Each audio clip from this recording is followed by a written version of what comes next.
Mga kababayan ko sa buong bansang Pilipinas, buong sanlibutan, magandang araw, magandang umaga, magandang hapon, magandang tanghali, at magandang araw sa inyong lahat. Ang pangungusap ko pong ito ay napakahalaga para sa lahat ng mga kababayan nating Pilipino na makikinig at manonood sa akin, although hindi nakikita ang mukha ko. Ito po si Pastor Apollo Kibuloy, ang appointed Son of God ng Kingdom of Jesus Christ, the name above every name. Sana po press conference ang tatawagin ko ngayon.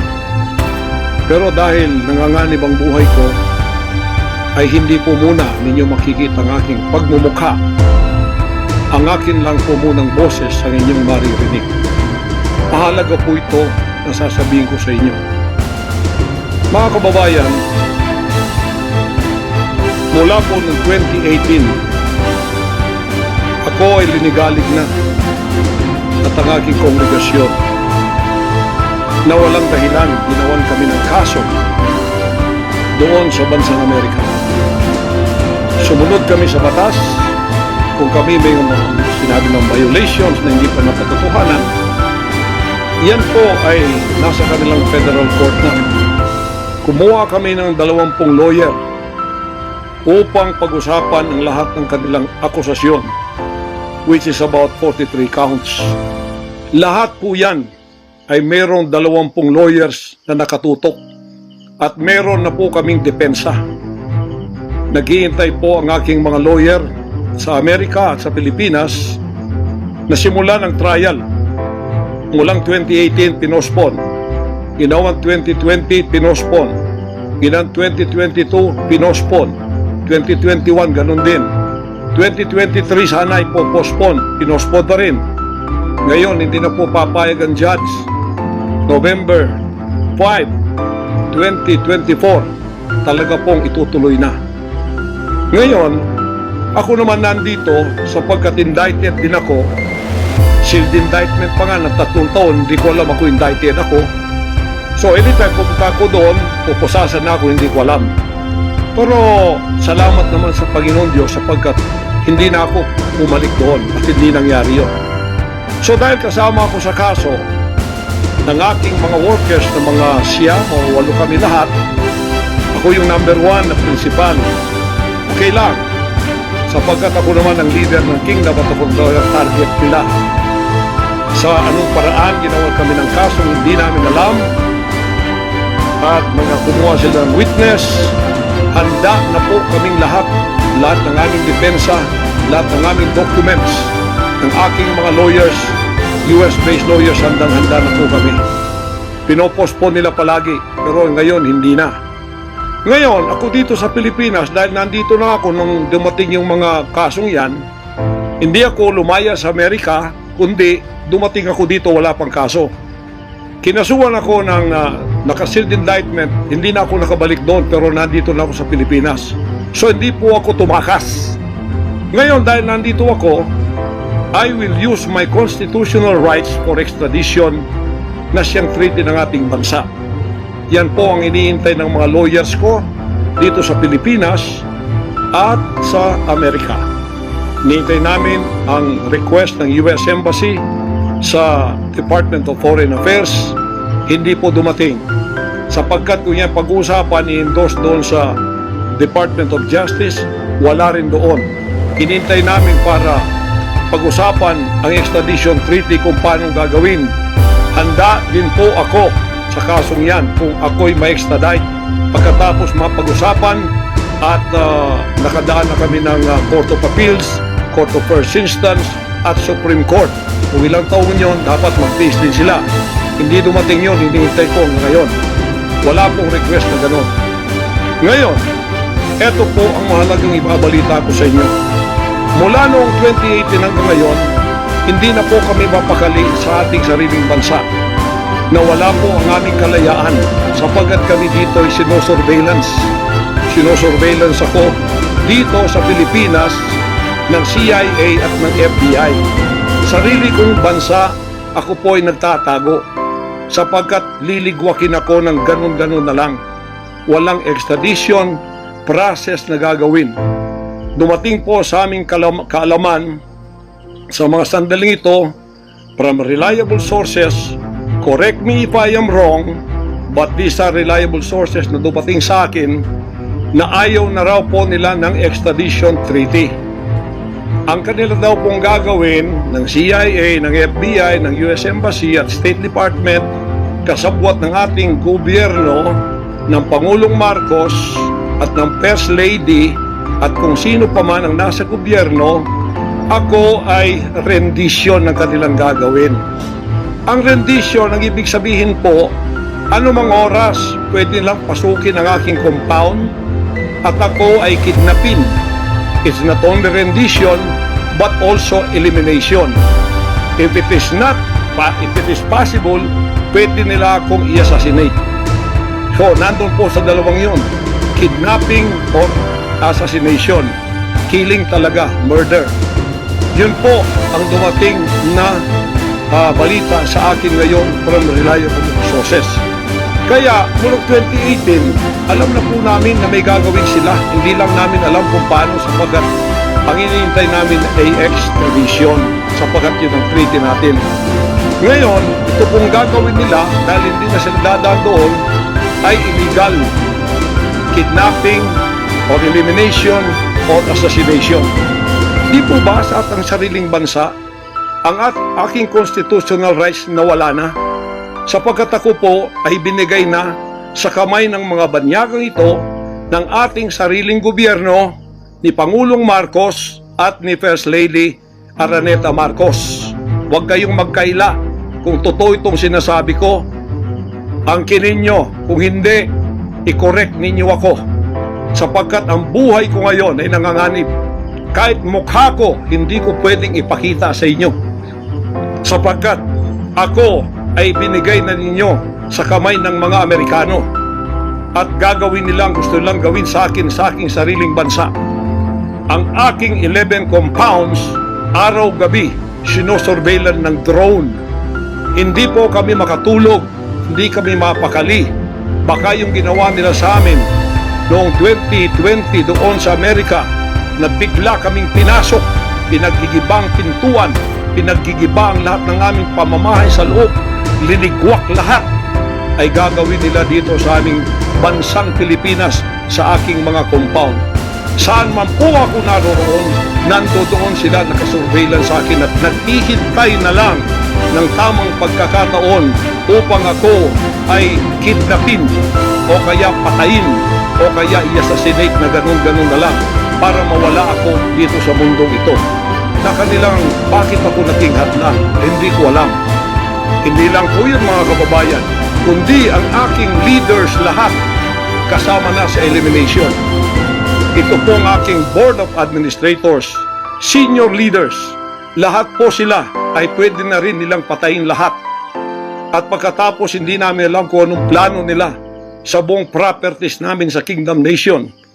Kahit bakit ganito sila kagalit at bakit ganito ang kanilang treatment sa akin na isang appointed son. Ang ministry ko po ay evangelizing the whole world with the Word of God. Hindi ko naman kasalanan ako'y maging kaibigan ng politikong tulad ni Pangulong Duterte, Vice President Sara. Taga Davao po kaming lahat. Lumaki kami lahat ito. Alam ko po ang aking mga kaibigan sila. Lumaki kami, mayor namin yan, prosecutor pa, naging congressman, naging president. Yan po ang aking pakikipag-ugnayan for nation building. Wala akong ibang interest sa bansang ito kundi ang pagunlad. Ngayon, ako po ay inuusig. Ako po ay ginigipit. At ako po ay sinasaktan sa lahat ng paraan ng mga false accusation, false allegations na ayaw naman nilang pumunta sa korte. At pagkatapos, ayaw din nilang harapin, ipaharap itong mga false accusers na gagawa nila to destroy my reputation para idamay sila Duterte family doon sa kapupuntahan ng mga investigasyong walang kakwenta-kwenta. Inamon ko na kayo, punta kayo sa korte. Ayaw ninyo, ikaw, Risa Hontiveros, ikaw, kayong tatlo dyan na nasa kongresong puro leftist. Hinahamon ko kayo, sabi ko, pumunta kayo sa korte sapagkat ang SMNI walang kasalanan, ginurgur ninyo sapagkat idinadawit ninyo kami sa politika. Nalis ninyo ang aming malayang pagpapahayag, ang aming press freedom, pati ang liberty ko na, ang aking freedom, ang aking constitutional rights. Wala na po. Palagi kaming nagtatago. Palagi kaming lumilingon sa likod namin sapagkat hinahabol kami. Nakapalibot sa amin ng mga CIA, alam namin yon. FBI nandyan din. Pinag-usapan na ito dyan sa State Department. At ang reliable sources dumating sa akin. Ang ulo ko po ngayon, ipatong na $2 million or 100 million pesos ang ipinatong sa ulo ko. Baka yan ay madagdagan pa kung may maunang makapatay sa akin. Ano ang nangyayari sa bansa natin? Ngayon, mga kababayan, ay meron pa pong gagawin daw sila sapagkat meron na daw silang search warrant. Pagkatapos daw, isi-search ang aming lahat ng compound. At hindi daw kami papayagan na merong witness na sasama.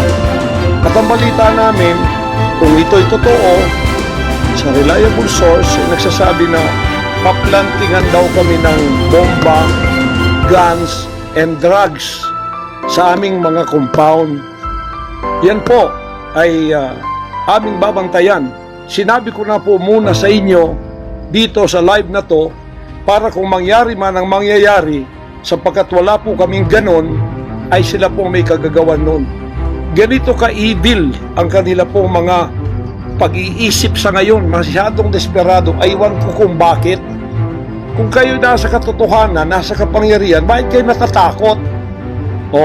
At huwag ninyo pasamahin ang aming mga abogado para sumama sa inyo sa pagsisearch. Kaduda-duda na yon. Hindi po pwede yun. Maano tayo? Bansang Hapon ng panahon ng giyera? Ano to, panahon ni Hitler? Na wala kaming pwedeng lawyer na sumama sa inyo? Kayo-kayo lang? Pagkatapos, pwede nyo kaming barilin pagka kami nakikipag-usap na kailangan may witness para kamerahan namin ang ginagawa ninyo na wala kayong lusot kung meron kayong gagawin na kabulastugan. At pagkatapos, ipapatong ninyo sa amin. Pagka ito'y totoo, we will resist you. Hindi kami violent, pero hindi kami papayag na wala kaming mga witness na sasama sa inyo. Lawyer at saka barangay captain ang hinihingi namin na magiging witness sa lahat ng search na gagawin ninyo sa lahat ng aming pamamahay, kwarto o kung ano. At may lawyer kaming titingin muna sa inyong dokumento kung ano ang isi-search nyo, kung anong bahay, kung anong compound, kung ano lang ang dapat nyong gawin at ilang oras. Hindi to open-ended eh. Kailangan meron sisisi namin ng judge na gumawa ng search warrant na ito pagka hindi ninyo nirespect ang aming constitutional rights. Huwag ninyong tapakan ang aming rights. Hindi din namin tatapakan ng rights ninyo bilang kayo ay nasa batas. Igagalang namin yon. Pero igalang din ninyo kami kasi meron kaming mga narinig na ginawan ninyo ng mga ebidensyang peke. Tinamnan ninyo pagkatapos ipapatong ang kaso sa amin. Religious community po ito. This is a spiritual community. Once tumapak kayo dyan sapagkat kayong nagdadala ng batas, respetuhin ninyo. You are on holy ground. Yan po ay mahal naming banal na dako. Huwag ninyong lapastanganin. Pero hindi namin kayo pipigilan kapag may search warrant kayo. Pero hindi kami papayag na hindi kami makakasama ng kasama namin, hindi makikialam sa inyo. Titingin lang sa lahat ng gagawin ninyo.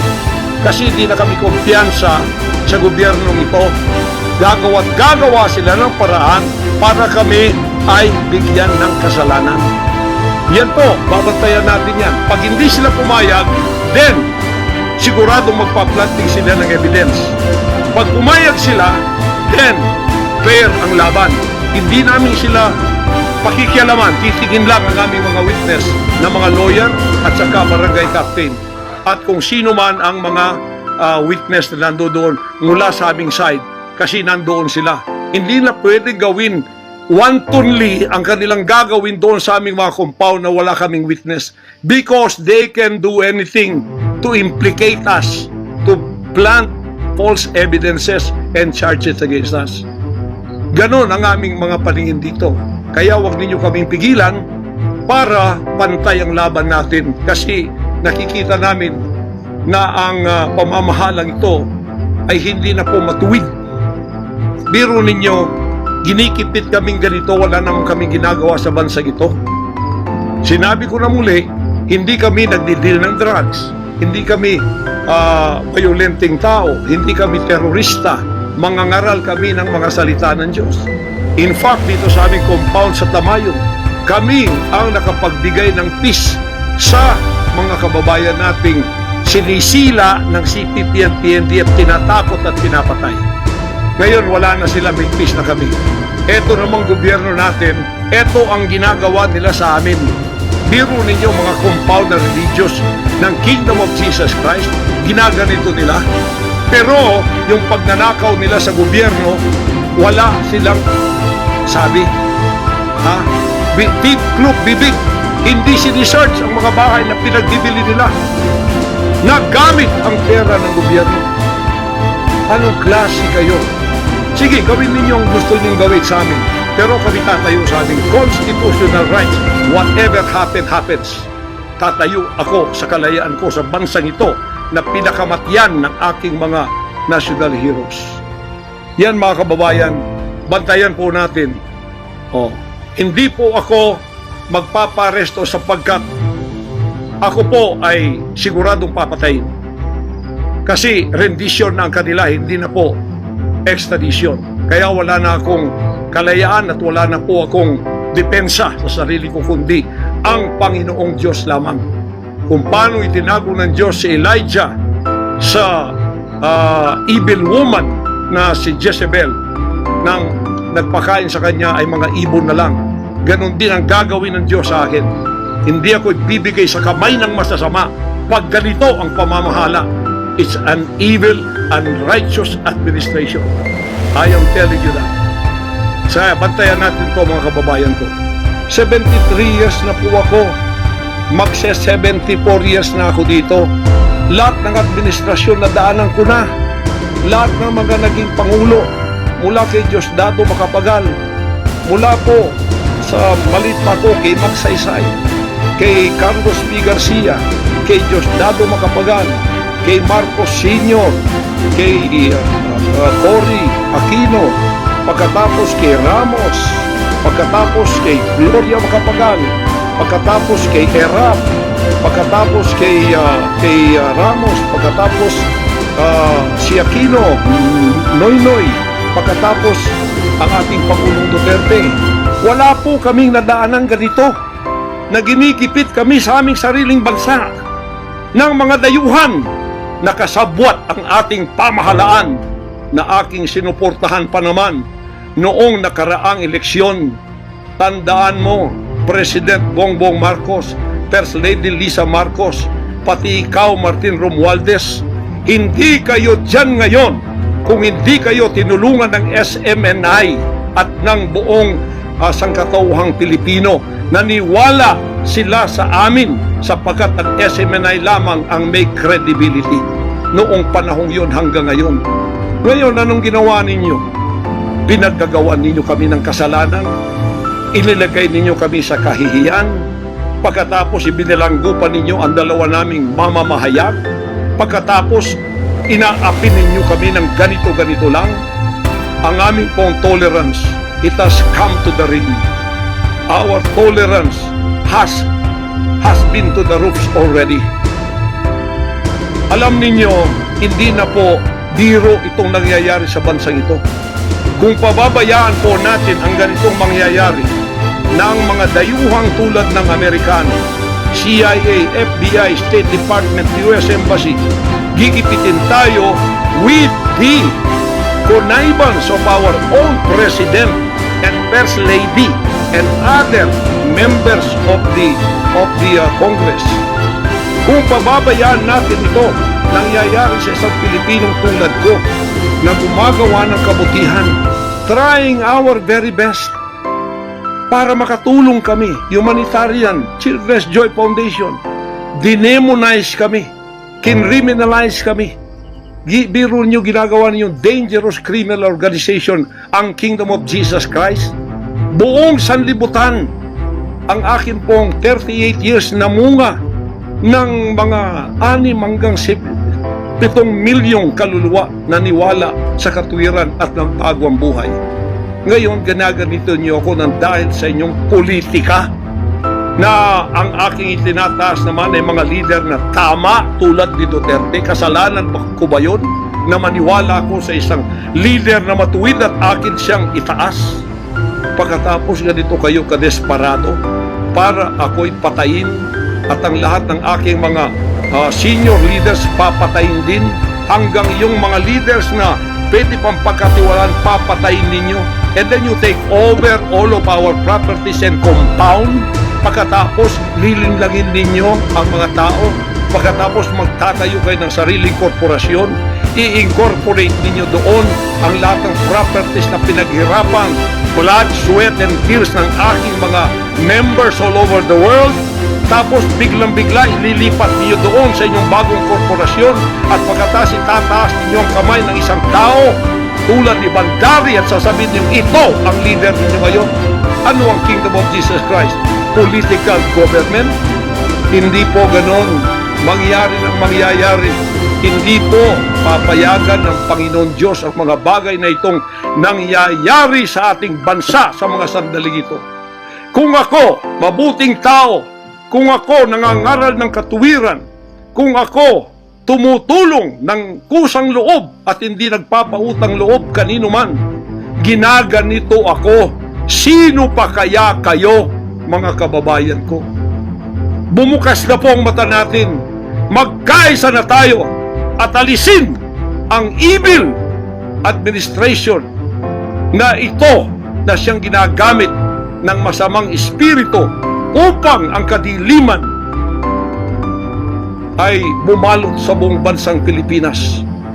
Alam ko, mahal ninyo ang Pilipinas, mga Pilipino.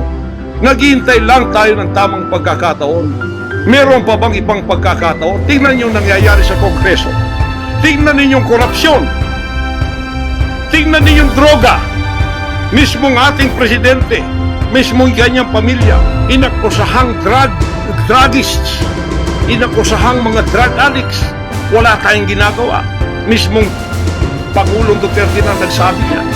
Mismong naririnig natin araw-araw, drugista siya. Pagkatapos, kami pa ngayon ang inaapi-api sa aming paglilingkod.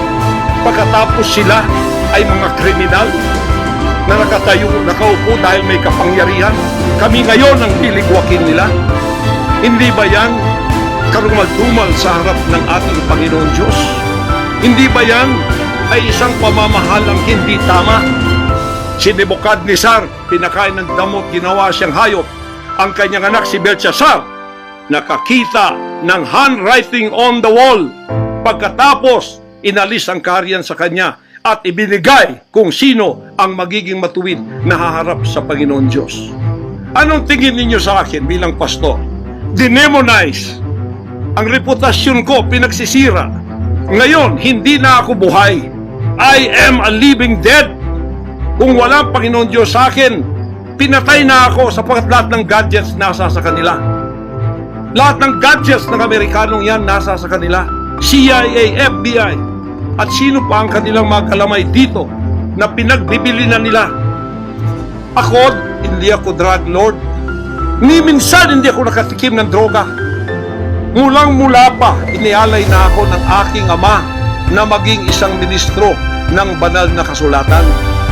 Hanggang ako'y lumaki, hanggang ako'y naging 74 years old, hindi ko po na-enjoy ang aking kabataan sapagkat hindi ako nagliwaliw. Ako po'y nangaral. 50 years na ako nangangaral. 38 years in the kingdom ministry. Ni isang sigarilyo hindi tumama sa bibig ko. Ni maliit na bisyo, hindi ko pinasok. Ako po ay hindi nag-asawa.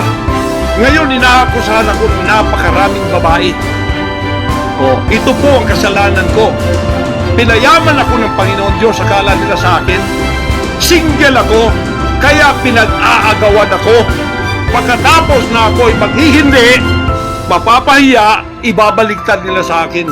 Yan ang tinatawag kong Potiphar's wife syndrome. Hindi po ako nagsasalita ng ganito kasi mapapahiya ang mga babaeng yan. Nag-aagawan sila. Mahirap man sabihin. Pinag-aagawan nila ako dahil nananawagan sa mga magulang, mayaman na tayo pag nangyari ito. Sabi ko, hindi mangyayari yan kasi dedicated ako eh.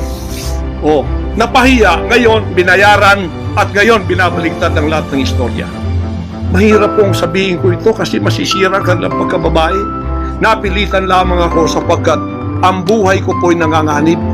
Anytime pwede na akong kidnapin kung nakita ang aking lair, ang aking hideout. Anytime pwede na akong ligwakin. Ang aking mga BOA leaders, hindi na po natutulog sa compound. Kung saan-saan na lang po mga membro kami natutulog. Doon sa mga payak na mga bahay, doon sa mga bahay na hindi kilala. Sapagkat lahat po kami nakalista na. Napapatayin, gugurgurin. Wala po silang takot kasi nasa kanila daw ang kapangyarihan. Mahal kong kababayan, nagtatago ako sa aking sariling bansa. Sariling mga compound namin na pinaghirapan. Hanggang sa kami na po saan nagpapalimos. Pero yung amin pong sinusulisit, tingnan ninyo ang humanitarian na ginagawa namin. Ni 5 wala kaming ninanakaw. Yung mga volunteers ko, walang sweldo. Araw at gabi. Sapagat nakikita namin ang mga kabataang Pilipino, pinabayaan ng mga politikong yan. Kami po nagsasacrifice para mapakain sila, mapaaral na wala pong bayad. Pagkatapos, ang kababayan nating nalipusta, kalamidad, walang tumutulong. Kung may tumutulong man, politika at may kabayaran. Nagtitiis po kami sa mga pag-alipusta. Sa paninira, inaangkin namin yung kasi malaki ang ganti namin sa langit. Ngunit pagka nakasalalay na ang ating mga kalayaan, lalo na sa kamay ng mga banyagang ito, na wala naman tayong ginawang masama sa kanila, tumutulong pa ako sa Amerikang yan. Nagdodonate ako doon sa malalayong lugar tulad ng Appalachian na hindi nakapag-aral ang mga bata. Bumili kami ng napakalaking library para sila'y makapag-aral. Mga Amerikano po yan. Kinikilala ba nila yun? Kung nagseselo sila sapagkat ako'y umusbong sa bansang Amerika, problema na po nila yun.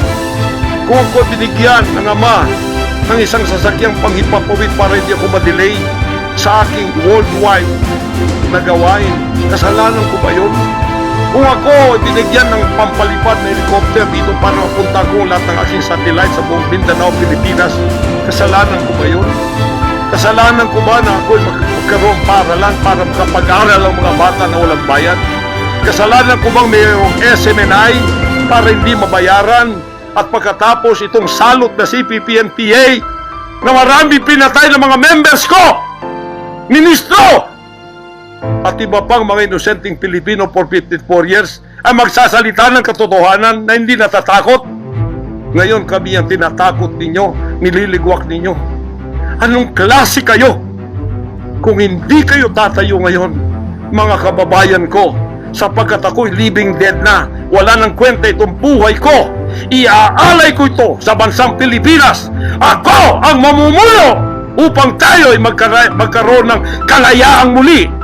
Unang-una sa akin, sa aking kababayan, sa Kingdom Nation, sa aking mga leaders na papatayin din, at sa lahat ng Pilipino nagmamahal ng kalayaan. Tatayo ako! At ako ang mamumuno sa bansa ito para sa katwiran at takot sa Diyos, para ibalik ang ating kalayaan at ang ating kaligtasan mula sa kamay ng mga banyaga na pinakamatyan ni Rizal de la Bonifacio. Gayon ang panahon ng pagtayo. Ayaw ko pong gawin ito Hindi ako politiko. Ang misyon ko ay isang pastor, isang alagad ng Diyos. Appointed son, magligtas ng kaluluwa. Ngunit hindi nyo kinilala yun. At ngayon sinisikil ninyo ang aming kalayaan na ma-enjoy namin ang labor namin for 38 years. Blood, sweat, and tears. Ang gabi ginagawa naming araw. Hindi kami nagmolestiya ng ibang tao. Lumago ang bansang Kariyan. Ngayon, you are envying and jealousy. Gusto niyo kaming i-put down. Mapipilitan akong pupunta at mamumuno sa bansang ito para sa katuwiran. Sasabihin ko sa inyo, pag ito'y kalooban ng Diyos, gagawin ko. Ngayon din, sapagkat ang buhay ko ay wala ng kwenta. Papatayin din naman nila ako. Ngayon, tatayo na ako para sa kalayan nating lahat. Mahal kong mga kababayan, ito po ang mahalagang mensahe ko sa inyo sa mga sandaling ito. Hindi ko po uurungan ang sinumang gumagapi sa bansa ko at sa aking kalayaan na ako mismo nagtatago sa aking sariling bansa within 74 years. Hindi po nangyari ito ngayon lang. Pangulong Bongbong Marcos, akala ko matuwid ka na tao. Ikaw, First Lady, akala ko matuwid kang tao. Totoo ba yung ginagawa ninyo riyan na meron kayong mga sex orgies at meron kayong mga drug session na nagliligwak kayo ng drug, sumisingot kayo ng drug habang nagsesex orgies kayo? Totoo ba ito? Totoo bang kayo ay may mga session ng nagarkila kayo ng mga voodoo expert from Africa, pagkatapos mga witchcraft sa India, at ang inyong session Martis, at pagkatapos Biyernes dyan sa Malacanang upang inyong aswagin i-witchcraft ako, Vice President Sara at Pangulong Digong at ang lahat ng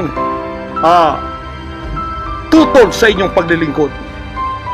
Biro ninyo, naging demons na kayo, nag-devil worship na kayo kung totoo man ito. Nag-devil worship na kayo kung totoo man ito. Para lang kayo ay manatili sa kapangyarihan, para lang kayo ay humawak ng aming pera, hindi ninyo pinaghirapan. Kami po ay nagbibigay ng taxes. Lahat ng aking kingdom materials from China, may taxes lahat yan. Milyon-milyon ang aming binabayad. Ngayon, ginagawa pa ninyo sa amin ito. Matuwid ba kayo? President Bongbong Marcos, Lisa Marcos, makinig kayo. Totoo ba na gumawa kayo ng aksyon kasama ng FBI na ako ay nyo nang ipaligwak at binigay sa kanilang kamay? Kaya't sila'y gumagawa ng ganito with impunity sa aking sariling bansa. Kung ganyan ang ginawa ninyo, I will not honor you. I will not respect you because you did not honor me and you did not respect me. You are no longer worthy to be our trusted leader. Mabuti pa, hanggang maaga pa, Bongbong Marcos, Lisa Marcos, Martin Romualdez, bumaba na kayo sa posisyon. Mag-resign na kayo sapagkat hindi hihinto ang tinig na ito habang naririyan pa kayo. Mga kababayan, tatayo ako sapagkat patay naman ang din ako. Tatayo ako hanggang buhay pa, hanggang may hininga pa ako, para sa natitirang buhay ko ay magkaroon naman tayo ng boses at magkaroon ng kahit munting kalayaan na lang mula sa mga banyaga na kasabwat ang mga makapiling Pilipinong ito na itinayo natin sa kapangyarihan. Akala natin ay maasahan natin sila. Mga demonyo pala. Sorry to say that, but that is the truth. If that is not the truth, then tell me. And you cannot judge me. You cannot condemn me. I am dead already. I am a living dead in your book. CIA, FBI, State Department, USA. Gawin ninyong gusto ninyo.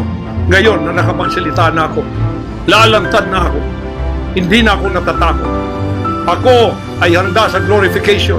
Kung ang glorification ko ay mangyayari maging glorified body kung hindi ko tatablan ng bala, o kaya katablan pa ako sapagkat hindi pa nangyari yun, handa na akong humarap sa mga bala ninyo. Basta ito ay nasabi ko na sa social media. Huwag ninyong ligwakin ito para sa bansang Pilipinas ito. Mahal ko po kayong lahat. Pagpalain natin ang ating bansang Pilipinas. Pagpalain tayo ng ating buting Diyos.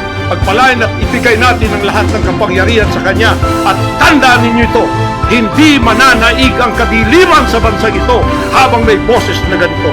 Sumunod po kayong lahat at tayo ay magkaisa ngayon para itaas ang bandila ng kalayaan ng ating bansang ibinigay ni Rizal ang kanyang dugo.